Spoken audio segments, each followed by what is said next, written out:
وَيَوْمَ يَحْشُرُهُمْ كَأَن لَّمْ يَلْبَثُوا إِلَّا سَاعَةً مِّنَ النَّهَارِ يَتَعَارَفُونَ بَيْنَهُمْ ۚ قَدْ خَسِرَ الَّذِينَ كَذَّبُوا بِلِقَاءِ اللَّهِ وَمَا كَانُوا مُهْتَدِينَ وَإِمَّا نُرِيَنَّكَ بَعْضَ الَّذِي نَعِدُهُمْ أَوْ نَتَوَفَّيَنَّكَ فَإِلَيْنَا مَرْجِعُهُمْ ثُمَّ اللَّهُ شَهِيدٌ عَلَىٰ مَا يَفْعَلُونَ وَلِكُلِّ أُمَّةٍ رَّسُولٌ فَإِذَا جَاءَ رَسُولُهُمْ قُضِيَ بَيْنَهُم بِالْقِسْطِ وَهُمْ لَا يُظْلَمُونَ وَيَقُولُونَ مَتَىٰ هَٰذَا الْوَعْدُ إِن كُنتُمْ صَادِقِينَ और जिस दिन खुदा उनको जमा करेगा तो वो दुनिया की निस्बत ऐसा ख्याल करेंगे कि गोया वहां घड़ी भर दिन से ज्यादा रहे ही नहीं थे, और आपस में एक दूसरे को शनाख्त भी करेंगे। जिन लोगों ने खुदा के रूबरू हाजिर होने को जुटलाया वो खसारे में पड़ गए और राहयाब न हुए। और अगर हम कोई अजाब जिसका उन लोगों से वादा करते हैं तुम्हारी आंखों के सामने नाजिल करें, या उस वक्त जब तुम्हारी मुद्दत हयात पूरी कर दें, तो उनको हमारे ही पास लौट कर आना है। फिर जो कुछ ये कर रहे हैं खुदा उसको देख रहा है। और हर एक उम्मत की तरफ पैगंबर भेजा गया। जब उनका पैगंबर आता है तो उनमें इंसाफ के साथ फैसला कर दिया जाता है और उन पर कुछ जुल्म नहीं किया जाता। और ये कहते हैं कि अगर तुम सच्चे हो तो जिस अजाब का ये वादा है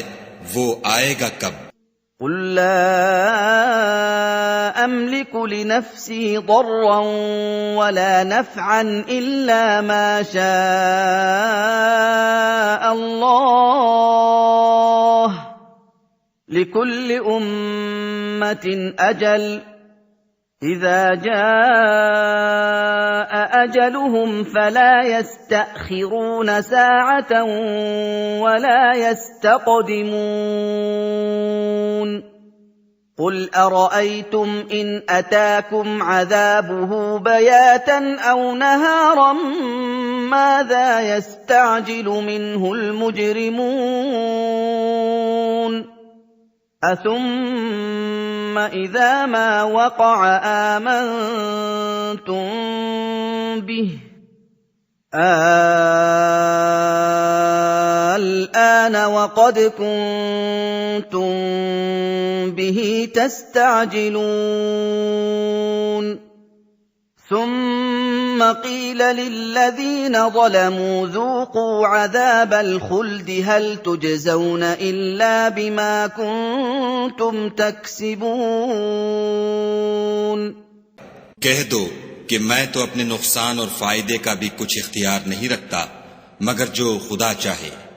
हर एक उम्मत के लिए मौत का एक वक्त मुकर्रर है। जब वो वक्त आ जाता है तो एक घड़ी भी देर नहीं कर सकते और न जल्दी कर सकते हैं। कह दो कि भला देखो तो अगर इसका अजाब तुम पर नागहां आ जाए रात को या दिन को, तो फिर गुनाहगार किस बात की जल्दी करेंगे? क्या जब वो आ वाक़े होगा तब उस पर ईमान लाओगे? उस वक्त कहा जाएगा कि और अब ईमान लाए, इसी के लिए तो तुम जल्दी मचाया करते थे। फिर जालिम लोगों से कहा जाएगा कि अजाब दायमी का मजा चखो। अब तुम उन्हीं आमाल का बदला पाओगे जो दुनिया में करते रहे। وَيَسْتَنبِئُونَكَ أَحَقٌّ هُوَ قُلْ إِي وَرَبِّي إِنَّهُ لَحَقٌّ وَمَا أَنتُم بِمُعْجِزِينَ وَلَوْ أَنَّ لِكُلِّ نَفْسٍ ظَلَمَتْ مَا فِي الْأَرْضِ لَافْتَدَتْ بِهِ وَأَسَرُّوا النَّدَامَةَ لَمَّا رَأَوُا الْعَذَابَ وَقُضِيَ بَيْنَهُم بِالْقِسْطِ وَهُمْ لَا يُظْلَمُونَ أَلَا إِنَّ لِلَّهِ مَا فِي السَّمَاوَاتِ وَالْأَرْضِ أَلَا إِنَّ وَعْدَ اللَّهِ حَقٌّ وَلَٰكِنَّ أَكْثَرَهُمْ لَا يَعْلَمُونَ هُوَ يُحْيِي وَيُمِيتُ وَإِلَيْهِ تُرْجَعُونَ और तुमसे दरियाफ्त करते हैं कि आया ये सच है। कह दो हाँ, खुदा की कसम सच है, और तुम भागकर खुदा को आजिज नहीं कर सकोगे। और अगर हर एक नाफरमान शख्स के पास रुए जमीन की तमाम चीजें हों तो अजाब से बचने के बदले में सब दे डाले, और जब वो अजाब को देखेंगे तो पछताएंगे और निदामत को छुपाएंगे, और उनमें इंसाफ के साथ फैसला कर दिया जाएगा, और किसी तरह का उन पर जुल्म नहीं होगा। सुन रखो कि जो कुछ आसमानों और जमीन में है सब खुदा ही का है, और ये भी सुन रखो कि खुदा का वादा सच्चा है, लेकिन अक्सर लोग नहीं जानते। वही जान बख्शता और वही मौत देता है, और तुम लोग उसी की तरफ लौट कर जाओगे। يَا أَيُّهَا النَّاسُ قَدْ جَاءَتْكُم مَّوْعِظَةٌ مِّن رَّبِّكُمْ وَشِفَاءٌ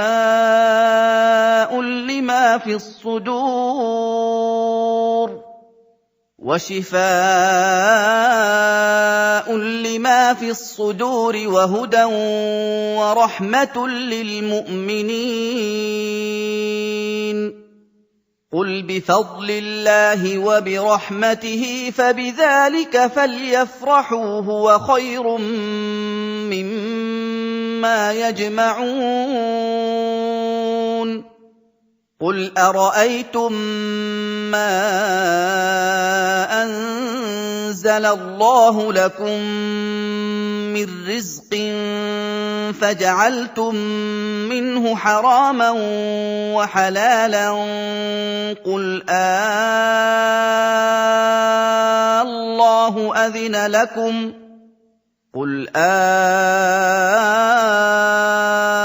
اللَّهُ أَذِنَ لَكُمْ أَمْ عَلَى اللَّهِ تَفْتَرُونَ وَمَا ظَنُّ الَّذِينَ يَفْتَرُونَ عَلَى اللَّهِ الْكَذِبَ يَوْمَ الْقِيَامَةِ ۗ إِنَّ اللَّهَ لَذُو فَضْلٍ عَلَى النَّاسِ وَلَٰكِنَّ أَكْثَرَهُمْ لَا يَشْكُرُونَ लोगों, तुम्हारे पास तुम्हारे परवरदिगार की तरफ से नसीहत और दिलों की बीमारियों की शिफा और मोमिनों के लिए हिदायत और रहमत आ पहुंची है। कह दो कि ये किताब खुदा के फजल और उसकी मेहरबानी से नाजिल हुई है, तो चाहिए कि लोग इससे खुश हों। ये उससे कहीं बेहतर है जो वो जमा करते हैं। कहो कि भला देखो तो खुदा ने तुम्हारे लिए जो रिज़्क नाजिल फरमाया तो तुमने उसमें से बाज को हराम ठहराया और बाज को हलाल। उनसे पूछो, क्या खुदा ने इसका तुम्हें हुक्म दिया है या तुम खुदा पर इफ्तरा करते हो? और जो लोग खुदा पर इफ्तरा करते हैं वो क़यामत के दिन की निस्बत क्या ख्याल रखते हैं? बेशक खुदा लोगों पर मेहरबान है, लेकिन अक्सर लोग शुक्र नहीं करते। وَمَا تَكُونُ فِي شَأْنٍ وَمَا تَتْلُو مِنْهُ مِنْ قُرْآنٍ وَلَا تَعْمَلُونَ مِنْ عَمَلٍ إِلَّا كُنَّا عَلَيْكُمْ شُهُودًا إِذْ تُفِيضُونَ فِيهِ وَمَا يَعْزُبُ عَن رَّبِّكَ مِن مِّثْقَالِ ذَرَّةٍ فِي الْأَرْضِ وَلَا فِي السَّمَاءِ وَلَا أَصْغَرَ مِن ذَٰلِكَ وَلَا أَكْبَرَ إِلَّا فِي كِتَابٍ مُّبِينٍ أَلَا إِنَّ أَوْلِيَاءَ اللَّهِ لَا خَوْفٌ عَلَيْهِمْ وَلَا هُمْ يَحْزَنُونَ الَّذِينَ آمَنُوا وَكَانُوا يَتَّقُونَ لهم البشرى في الحياة الدنيا وفي الآخرة لا تبديل لكلمات الله ذلك هو الفوز العظيم۔ اور تم جس حال میں ہوتے ہو یا قرآن میں سے کچھ پڑھتے ہو یا تم لوگ کوئی اور کام کرتے ہو، جب اس میں مصروف ہوتے ہو ہم تمہارے سامنے ہوتے ہیں اور تمہارے پروردگار سے ذرہ برابر بھی کوئی چیز پوشیدہ نہیں ہے، نہ زمین میں اور نہ آسمان میں، اور نہ کوئی چیز اس سے چھوٹی ہے یا بڑی مگر کتاب روشن میں لکھی ہوئی ہے۔ سن رکھو کہ جو خدا کے دوست ہیں ان کو نہ کچھ خوف ہوگا اور نہ وہ غمناک ہوں گے۔ جو ایمان لائے اور پرہیزگار رہے ان کے لیے دنیا کی زندگی میں بھی بشارت ہے اور آخرت میں بھی۔ خدا کی باتیں بدلتی نہیں، یہی تو بڑی کامیابی ہے۔ وَلَا يَحْزُنكَ قَوْلُهُمْ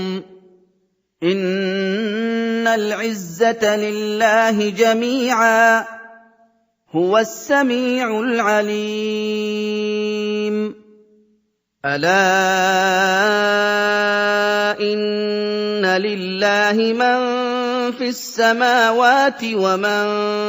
فِي الْأَرْضِ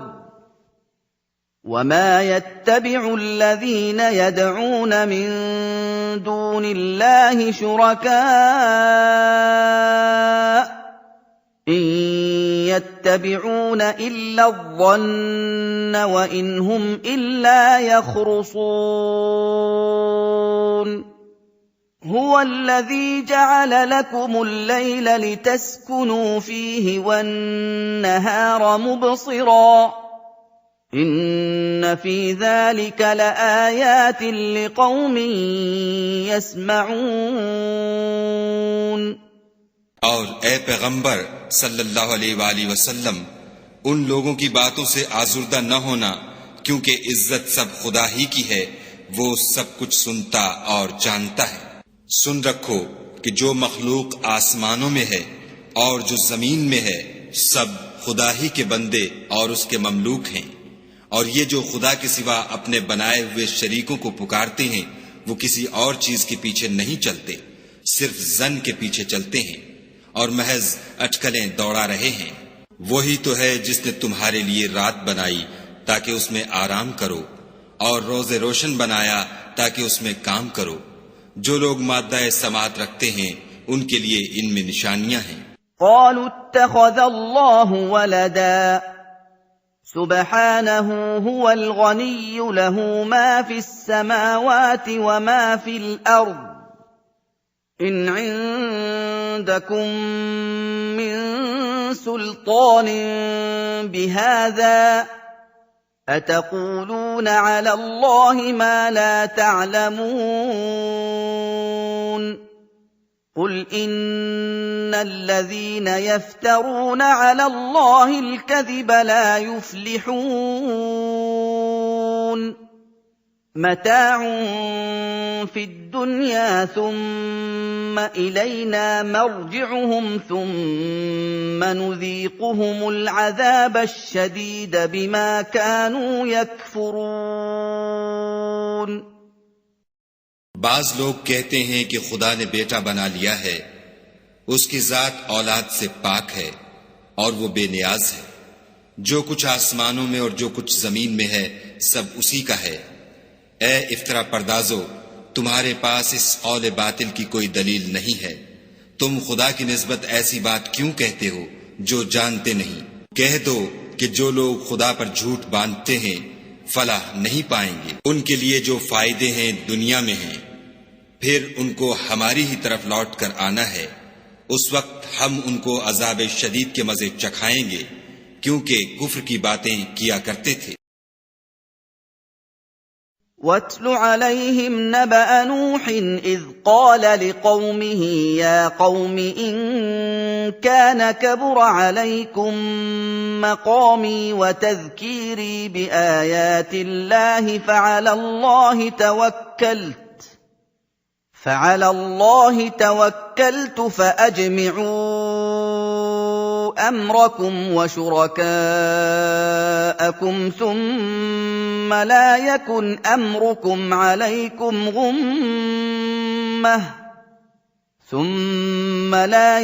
أمركم عليكم غمة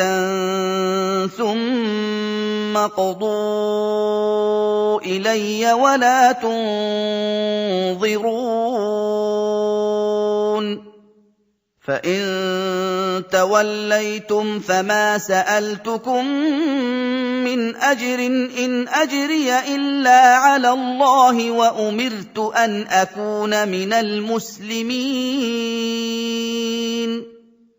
فكذبوه فنجيناه ومن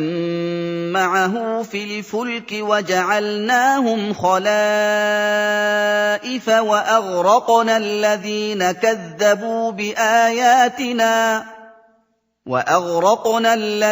كذبوا بآياتنا فانظر كيف كان عاقبة المنذرين और उनको नूह का किस्सा पढ़कर सुना दो जब उन्होंने अपनी कौम से कहा कि ऐ कौम,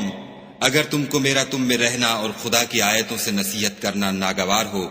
तो मैं तो खुदा पर भरोसा रखता हूं, तुम अपने शरीकों के साथ मिलकर एक काम जो मेरे बारे में करना चाहो मुकर्रर कर लो और वो तुम्हारी तमाम जमात को मालूम हो जाए और किसी से पोशीदा न रहे, फिर वो काम मेरे हक में कर गुजरो और मुझे मोहलत न दो। और अगर तुमने मुंह फेर लिया तो तुम जानते हो कि मैंने तुमसे कुछ मुआवजा नहीं मांगा, मेरा मुआवजा तो खुदा के जिम्मे है और मुझे हुक्म हुआ है कि मैं फर्माबरदारों में रहूं। लेकिन उन लोगों ने उनकी तकजीब की तो हमने उनको और जो लोग उनके साथ कश्ती में सवार थे सबको तूफान से बचा लिया और उन्हें जमीन में खलीफा बना दिया, और जिन लोगों ने हमारी आयतों को झुटलाया उनको गर्क कर दिया। तो देख लो कि जो लोग डराए गए थे उनका कैसा अंजाम हुआ। وقال فرعون ائتوني بكل ساحر عليم فلما جاء السحرة قال لهم موسى ألقوا ما أنتم ملقون فلما ألقوا قال موسى ما جئتم به السحر إن الله سيبطله إن الله لا يصلح عمل المفسدين ويحق الله الحق بكلماته ولو كره المجرمون فما آمن لموسى إلا ذرية من قومه على خوف من فرعون وملئهم أن يفتنهم وإن فرعون لعال في الأرض وإنه لمن المسرفين وقال موسى يا قوم إن كنتم آمنتم بالله فعليه توكلوا إن كنتم मुस्लिमीन। फिर नूह के बाद हमने और पैगंबर अपनी अपनी कौम की तरफ भेजे तो वो उनके पास खुली निशानियां लेकर आए, मगर वो लोग ऐसे न थे कि जिस चीज की पहले तकजीब कर चुके थे उस पर ईमान ले आते। इसी तरह हम ज्यादती करने वालों के दिलों पर मोहर लगा देते हैं। फिर उनके बाद हमने मूसा और हारून को अपनी निशानियां देकर फिरौन और उसके सरदारों के पास भेजा तो उन्होंने तकब्बुर किया और वो गुनाहगार लोग थे। तो जब उनके पास हमारे हाथ से हक आया तो कहने लगे कि ये तो सरीह जादू है। मूसा ने कहा क्या तुम हक के बारे में जब वो तुम्हारे पास आया ये कहते हो कि ये जादू है, हालांकि जादूगर फलाह नहीं पाने के। वो बोले क्या तुम हमारे पास इसलिए आए हो कि जिस राह पर हम अपने बाप दादा को पाते रहे हैं उससे हमको फेर दो और इस मुल्क में तुम दोनों ही की सरदारी हो जाए, और हम तुम पर ईमान लाने वाले नहीं हैं। ثم بعثنا من بعده رسلا إلى قومهم فجاءوهم بالبينات فما كانوا ليؤمنوا بما كذبوا به من قبل كذلك نطبع على قلوب المعتدين ثم بعثنا من بعدهم موسى وهارون إلى فرعون وملئه بآياتنا فاستكبروا وكانوا قوما مجرمين فلما جاءهم الحق من عندنا قالوا إن هذا لسحر مبين قال موسى أتقولون للحق لما جاءكم أسحر هذا ولا يفلح الساحرون قالوا أجئتنا لتلفتنا عما وجدنا عليه آباءنا وتكون لكما الكبرياء في الأرض وما نحن لكما بمؤمنين اور فرعون نے حکم دیا کہ سب کامل فن جادوگروں کو ہمارے پاس لے آؤ۔ جب جادوگر آئے تو موسیٰ نے ان سے کہا کہ جو تم کو ڈالنا ہو ڈالو۔ جب انہوں نے اپنی رسیوں اور لاٹھیوں کو ڈالا تو موسیٰ نے کہا کہ جو چیزیں تم بنا کر لائے ہو جادو ہے، خدا اس کو ابھی نیست و نابود کر دے گا۔ خدا شریروں کے کام سنوارا نہیں کرتا، اور خدا اپنے حکم سے سچ کو سچ ہی کر دے گا، اگرچہ گناہگار برا ہی مانے۔ تو موسیٰ پر کوئی ایمان نہ لایا مگر اس کی قوم میں سے چند لڑکے، اور وہ بھی فرعون اور اس کے اہل دربار سے ڈرتے ڈرتے کہ کہیں وہ ان کو آفت میں نہ پھنسا دے۔ اور فرعون ملک میں متکبر و متغلب اور کبر و کفر میں حد سے بڑا ہوا تھا۔ اور موسیٰ نے کہا کہ قوم، اگر تم خدا پر ایمان لائے ہو تو اگر دل سے فرما بردار رہو تو اسی پر بھروسہ رکھو۔ فقالوا على الله توكلنا ربنا لا تجعلنا فتنة للقوم الظالمين ونجنا برحمتك من القوم الكافرين وأوحينا إلى موسى وأخيه أن تبوأ لقومكما بمصر بيوتا واجعلوا بيوتكم قبلة وأقيموا الصلاة وبشر المؤمنين وقال موسى ربنا إنك آتيت فرعون وملأه زينة وأموالا في الحياة الدنيا ربنا ليضلوا عن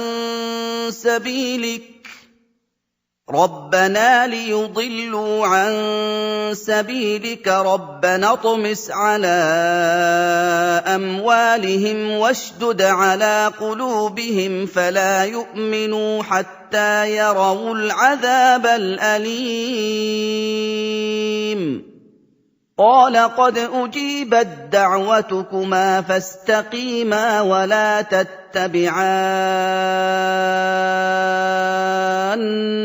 سبيل الذين لا يعلمون۔ تو وہ بولے کہ ہم خدا ہی پر بھروسہ رکھتے ہیں۔ اے ہمارے پروردگار، ہم کو ظالم لوگوں کے ہاتھ سے آزمائش میں نہ ڈال، اور اپنی رحمت سے قوم کفار سے نجات بخش۔ اور ہم نے موسیٰ اور اس کے بھائی کی طرف وحی بھیجی کہ اپنے لوگوں کے لیے مصر میں گھر بناؤ اور اپنے گھروں کو قبلہ یعنی مسجدیں ٹھہراؤ، اور نماز پڑھو اور مومنوں کو خوشخبری سنا دو۔ اور موسیٰ نے کہا، اے ہمارے پروردگار، تو نے فرعون اور اس کے سرداروں کو دنیا کی زندگی میں بہت سا ساز و برگ اور مال و زر دے رکھا ہے۔ اے پروردگار، ان کا مال یہ ہے کہ تیرے رستے سے گمراہ کر دیں۔ اے پروردگار، ان کے مال کو برباد کر دے اور ان کے دلوں کو سخت کر دے کہ ایمان نہ لائیں جب تک عذاب علیم نہ دیکھ لیں۔ خدا نے فرمایا کہ تمہاری دعا قبول کر لی گئی، تو تم ثابت قدم رہنا اور بے عقلوں کے رستے نہ چلنا۔ وَجَاوَزْنَا بِبَنِي إِسْرَائِيلَ الْبَحْرَ فَأَتْبَعَهُمْ فِرْعَوْنُ وَجُنُودُهُ بَغْيًا وَعَدْوًا حَتَّى إِذَا أَدْرَكَهُ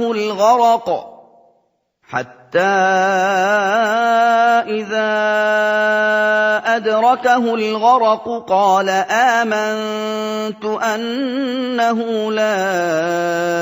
إِلَٰهَ إِلَّا الَّذِي آمَنَتْ بِهِ بَنُو إِسْرَائِيلَ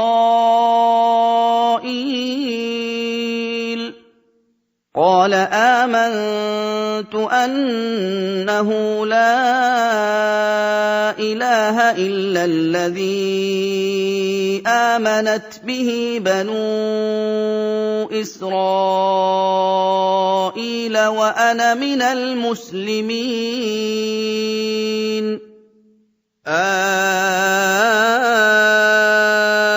الآن وقد عصيت قبل وكنت من المفسدين فاليوم ننجيك ببدنك لتكون لمن خلفك آية وإن كثيرا من الناس عن آياتنا لغافلون وَلَقَدْ بَوَّأْنَا بَنِي إِسْرَائِيلَ مُبَوَّأَ صِدْقٍ وَرَزَقْنَاهُم مِّنَ الطَّيِّبَاتِ فَمَا اخْتَلَفُوا حَتَّىٰ جَاءَهُمُ الْعِلْمُ إِنَّ رَبَّكَ يَقْضِي بَيْنَهُمْ يَوْمَ الْقِيَامَةِ فِيمَا كَانُوا فِيهِ يَخْتَلِفُونَ۔ اور ہم نے بنی اسرائیل کو دریا سے پار کر دیا تو فرعون اور اس کے لشکر نے سرکشی اور تعدی سے ان کا تعاقب کیا، یہاں تک کہ جب اس کو غرق کے عذاب نے آ پکڑا تو کہنے لگا میں ایمان لایا کہ جس خدا پر بنی اسرائیل ایمان لائے ہیں اس کے سوا کوئی معبود نہیں اور میں فرما برداروں میں ہوں۔ جواب ملا کہ اب ایمان لاتا ہے حالانکہ تو پہلے نافرمانی کرتا رہا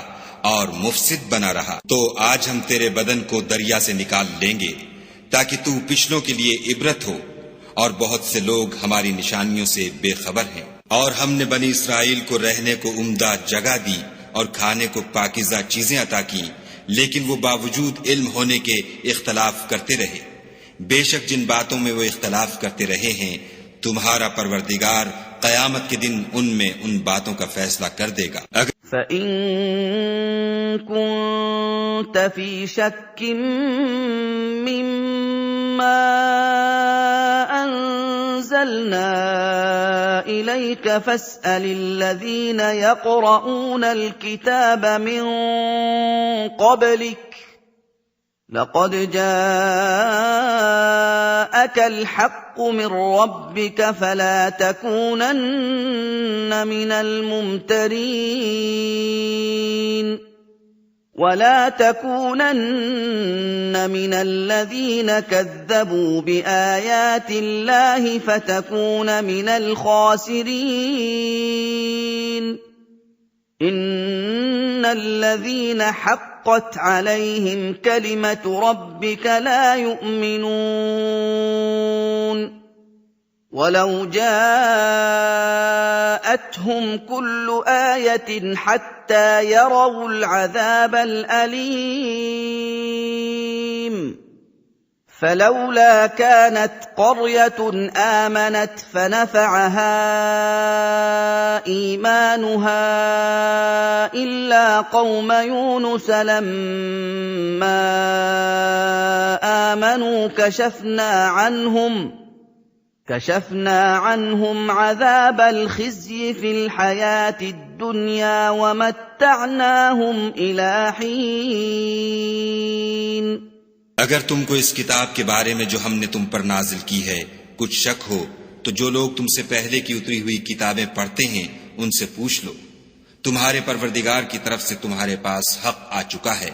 तो तुम हरगिज शक करने वालों में न होना और न उन लोगों में होना जो खुदा की आयतों की तकजीब करते हैं, नहीं तो नुकसान उठाओगे। जिन लोगों के बारे में खुदा का हुक्म अजाब करार पा चुका है वो ईमान नहीं लाने के जब तक कि अजाब अलीम न देख लें, खा उनके पास हर तरह की निशानी आ जाए। तो कोई बस्ती ऐसी क्यों न हुई कि ईमान लाती तो उसका ईमान उसे नफा देता।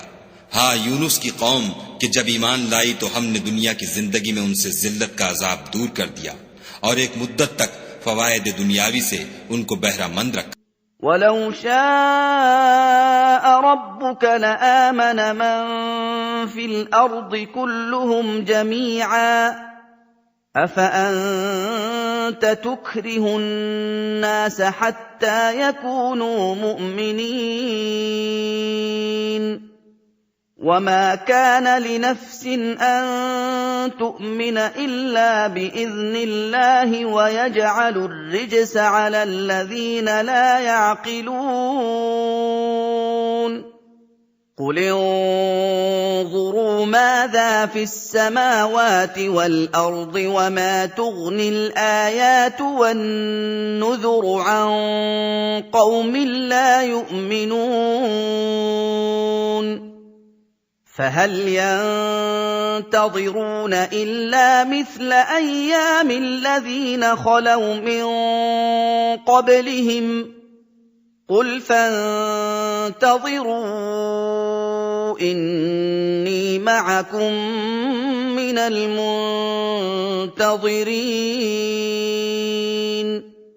और अगर तुम्हारा परवरदिगार चाहता तो जितने लोग जमीन में हैं सब के सब ईमान ले आते। तो क्या तुम लोगों पर जबरदस्ती करना चाहते हो कि वो मोमिन हो जाएं? हालांकि किसी शख्स को कुदरत नहीं है कि खुदा के हुक्म के बगैर ईमान लाए, और जो लोग बेअक्ल हैं उन पर वो कुफ्र और जिल्लत की नजासत डालता है। उन कुफ्फार से कहो कि देखो तो आसमानों और जमीन में क्या क्या कुछ है, मगर जो लोग ईमान नहीं रखते उनके निशानियां और डरावे कुछ काम नहीं आते। सो जैसे बुरे दिन उनसे पहले लोगों पर गुजर चुके हैं उसी तरह के दिनों के ये मुंतजिर हैं। कह दो कि तुम भी इंतजार करो, मैं भी तुम्हारे साथ इंतजार करता हूँ। ثم ننجي رسلنا والذين آمنوا كذلك حقا علينا ننجي المؤمنين قل يا أيها الناس إن كنتم في شك من ديني فلا أعبد الذين تعبدون من دون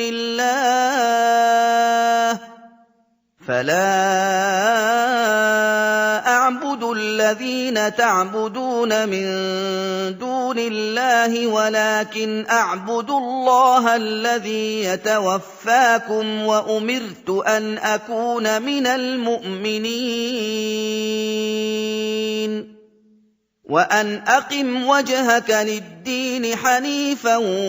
ولا تكونن من المشركين ولا تدع من دون الله ما لا ينفعك ولا يضرك فإن فعلت فإنك إذا من الظالمين وإن يمسسك الله بضر فلا كاشف له إلا هو وإن يردك بخير فلا راد لفضله يصيب به من يشاء من عباده وهو الغفور الرحيم। और हम अपने पैगंबरों को और मोमिनों को नजात देते रहे हैं, इसी तरह हमारा जिम्मा है कि मुसलमानों को नजात दें। ऐ पैगंबर सल्लल्लाहु अलैहि वसल्लम, कह दो कि लोगो, अगर तुमको मेरे दीन में किसी तरह का शक हो तो सुन रखो کہ جن لوگوں کی تم خدا کے سوا عبادت کرتے ہو میں ان کی عبادت نہیں کرتا، بلکہ میں خدا کی عبادت کرتا ہوں جو تمہاری روحیں قبض کر لیتا ہے، اور مجھ کو یہی حکم ہوا ہے کہ ایمان لانے والوں میں ہوں، اور یہ کہ اے محمد صلی اللہ علیہ وآلہ وسلم سب سے یکسو ہو کر دین اسلام کی پیروی کیے جاؤ، اور مشرکوں میں ہرگز نہ ہوں، اور خدا کو چھوڑ کر ایسی چیز کو نہ پکارنا جو نہ تمہارا کچھ بھلا کر سکے اور نہ کچھ بگاڑ سکے، اگر ایسا کرو گے تو ظالموں میں ہو جاؤ، اور اگر خدا تم کو کوئی تکلیف پہنچائے تو اس کے سوا اس کا کوئی دور کرنے والا نہیں، اور اگر تم سے بھلائی کرنی چاہے تو اس کے فضل کو کوئی روکنے والا نہیں، وہ اپنے بندوں میں سے جسے چاہتا ہے فائدہ پہنچاتا ہے، اور وہ بخشنے والا مہربان ہے۔ قل يا أيها الناس قد جاءكم الحق من ربكم فمن اهتدى فإنما يهتدي